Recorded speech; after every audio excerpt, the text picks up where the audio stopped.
Hey everybody, Dr. Jared Skowron from Spectrum Awakening. Let's talk about sleep and how sleep settles in and what we can do about it. So there's so many things that affect sleep. One is obviously the situation that you're in, the room that you're in, the physical, the physical things going on in that room. Is it dark enough? Is it quiet enough? Okay.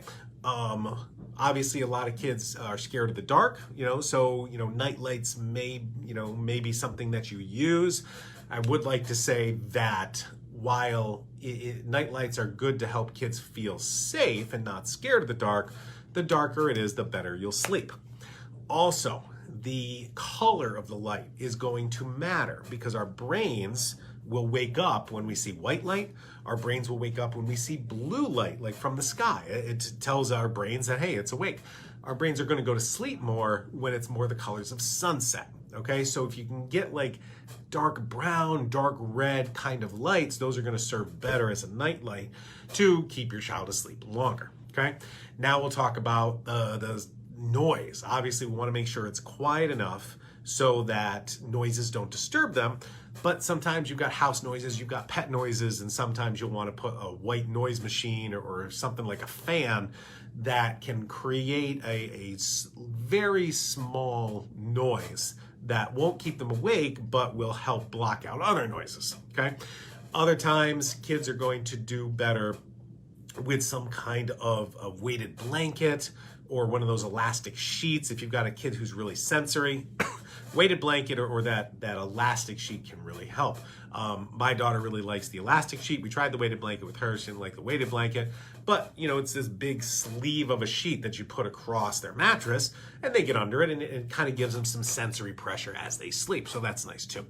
I think another thing to talk about when we're looking at the sleeping arrangements, many people, including myself, are allergic to dust mites. Okay, dust mites are these little bugs that live in our pillow and live in our mattress. So many people are allergic to them, and when you're breathing those in, you're going to have an allergic reaction. That histamine can keep you awake overnight, or just creating, snots, so it's hard to breathe because you're just breathing in an allergen. You're getting congested in the morning, and if any of your kids wake up and they seem congested in the morning and get better, odds are you've got a dust mite allergy. That's really easy to address. Get a dust mite cover for the pillow and a dust mite cover for the mattress. All right. So, you want to look at the space that the kids sleep. And a side note about co-sleeping. Many of my families, the child sleeps in the bed with the parents because the child wakes up so many times. And you get to this point as a parent where you've got to make a choice.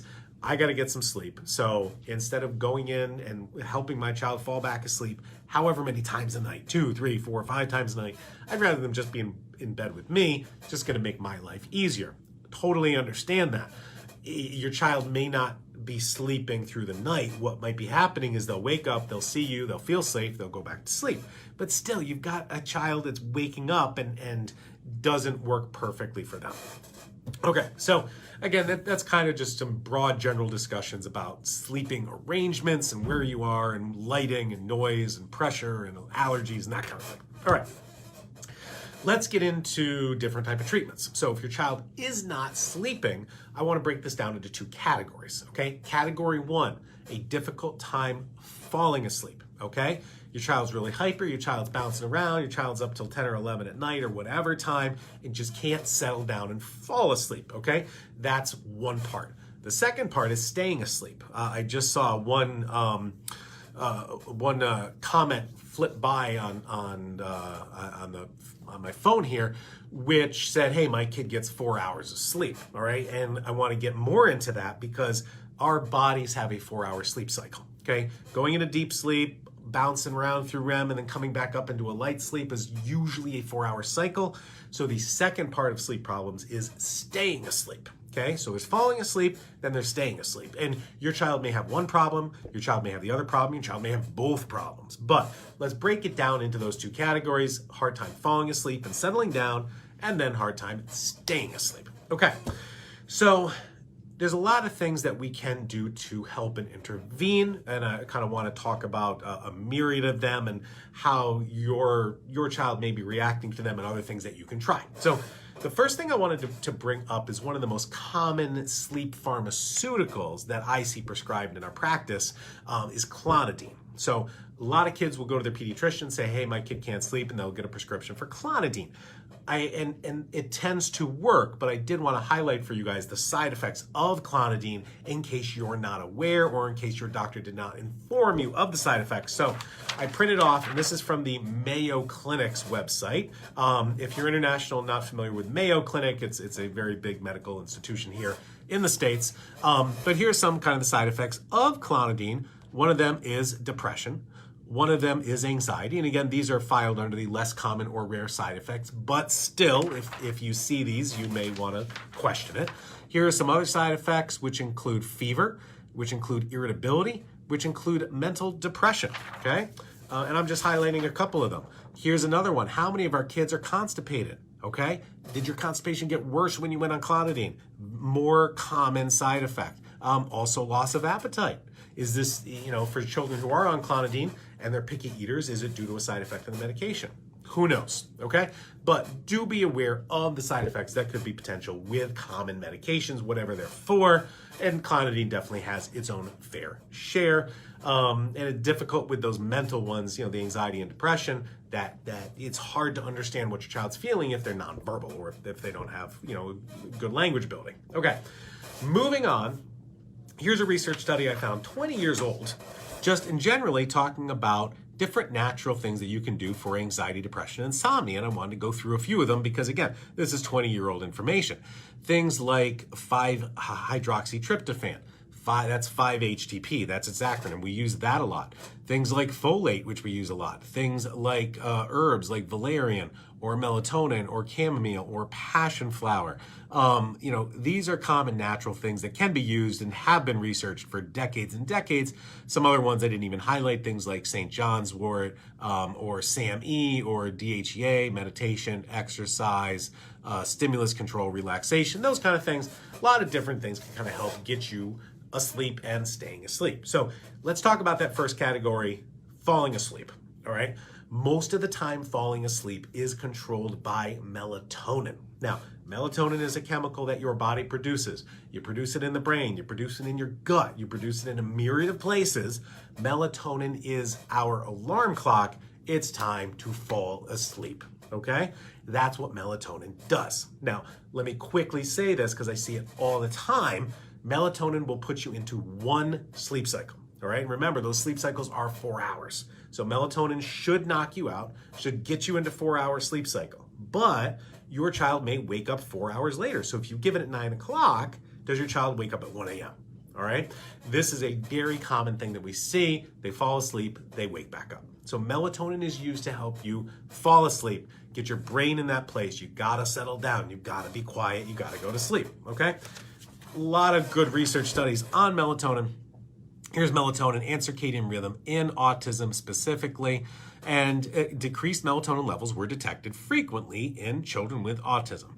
Melatonin replacement treatment for sleep disorders accompanying autism has given satisfactory results. Okay, a lot of people use melatonin. A lot of people are familiar with melatonin.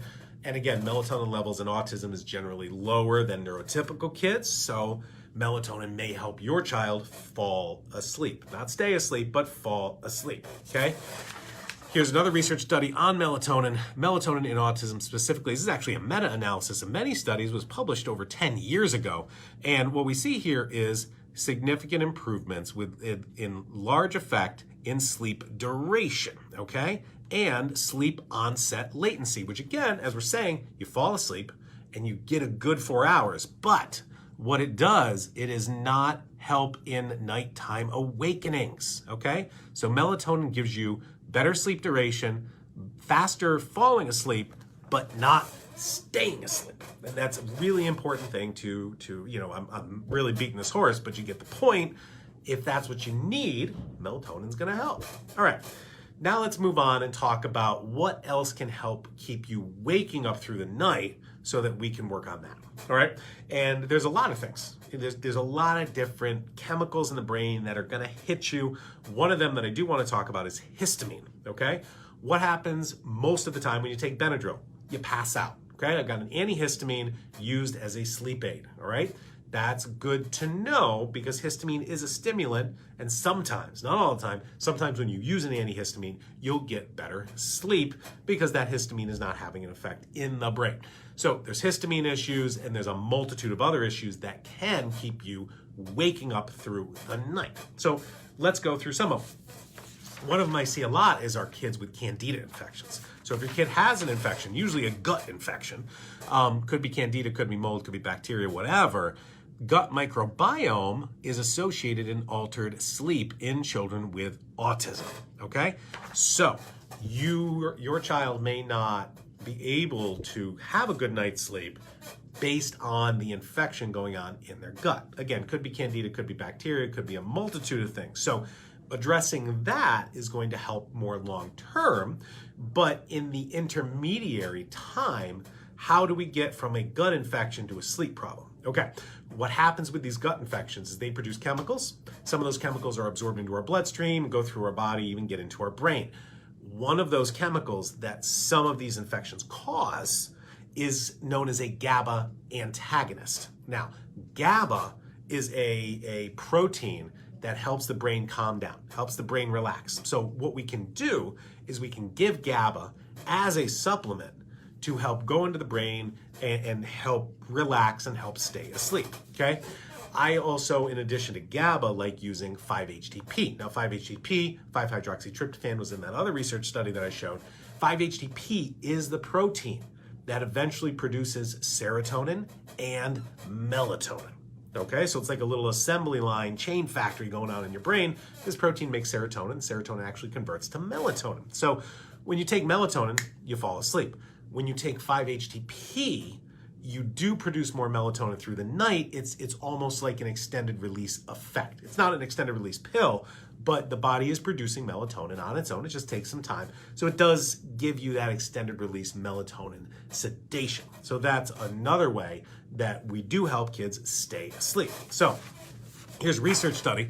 It's sleep promoting GABA and 5-HTP mixture.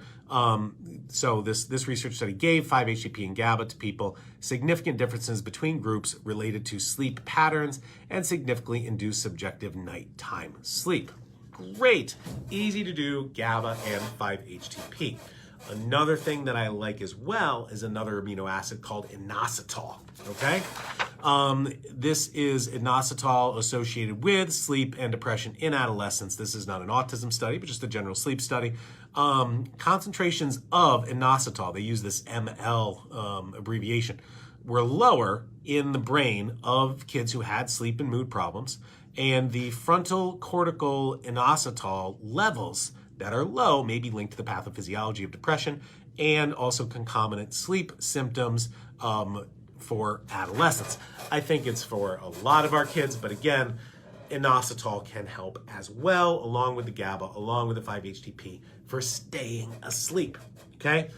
Other thing that I want to talk about is your cortisol levels. Okay, so cortisol is your stress hormone, and if you're feeling stressed and your cortisol levels are high, it's going to keep you awake. Okay, you're going to be awake, you're going to be awake, you're going to be awake, you're going to be stressed, you're going to be looking for problems, you're going to be looking for things, and you're going to be in your fight or flight zone. So you're so hyped up in fight or flight, you can't fall asleep and relax. So we've got to balance out those cortisol levels, okay?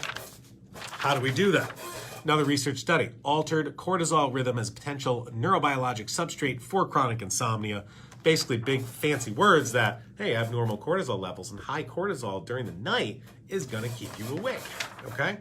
And one of the herbs that will help with that is ashwagandha, okay? So here is a research study on ashwagandha helping sleep patterns in insomnia patients. And as you can see down here, significant improvement in sleep parameters using ashwagandha root in sleep quality and mental alertness. So a lot of great things that you can do to help your child fall asleep and stay asleep. Now, let me show you some of the Spectrum Awakening stuff that we do have that you can use. And again, melatonin, fall asleep. Calm down, be quiet, it's sleep time. A lot of melatonin supplements all over the market. We've got a melatonin lozenge, if you're interested in something like that, but there's melatonin everywhere. I love our super serotonin support. This is our 5-HTP supplement. This will make serotonin. This will make melatonin. Maria just asked, can you take both? Yes, you can. Because the melatonin, fall asleep immediately, while the super serotonin support is going to increase serotonin and melatonin levels over the night. So taking both will help you fall asleep and stay asleep. So this is one of my favorites. Now, again, if you're interested in the GABA and the inositol, we've got that in a product called Calm and Cool. So Calm and Cool has the inositol, has GABA, also has taurine and theanine, and magnesium, which will also help relax the nervous system and help you stay asleep, okay? As for the ashwagandha, what I would recommend is one or two things. Number one, you can take ashwagandha root just before bed, okay? Or you can take our temper tamer supplement, which has 5 different adrenal herbs, one being ashwagandha. You take this in the morning and it'll help normalize that cortisol rhythm that you get during the day. So you can take this ashwagandha product, temper tamer, in the morning, which will eventually help the nighttime relaxation. Or you may want to go with the amino acids like inositol and GABA, 5-HTP, to help stay asleep, while that melatonin supplement helps you fall asleep, okay? I did see a question fly by that said, what about our anger management product? Our anger management can help with sleep as well by reducing adrenaline and reducing glutamate, okay? So that does help some of our kids that don't respond to those other type of supplements. So there's a lot that causes sleep problems. And again, I want you to kind of differentiate with your child. Is it falling asleep problem? Is it staying asleep problem? Is it both, okay? Generally just said, can you take Calm and Cool and super serotonin at the same time? Yes, you can. You can load up on this, you can load up on this, and take your melatonin before bed if that's what you want. You can combine all these things before bed. That's okay. You know what I didn't bring for our Facebook Live? We have a sleep cream. So for kids who have problems taking supplements, we've got a cream that has the melatonin, has the 5-HTP. Not sure if it has the inositol. I think it's got some of the GABA. Got a lot of this stuff in a cream. I use it with my daughter when she's pretty ramped up. Example, last night, she couldn't fall asleep. Don't know what was on her mind, but it's like, you know, usually we get her to bed at 8:30 or 9, and it's about 9:15, and she's like, yeah, my brain, I can't be quiet. Put on that sleep cream, and literally within 5 minutes, she was asleep, okay? So kids can't take supplements, try that cream. I really wish I had it on my desk here to show you. I don't, but again, it's called Sleep Cream. It's on our Spectrum Awakening website. Should be able to find it. Okay, let me get to some of our live questions. I hope that was a good explanation of some things you can try to help your child fall asleep.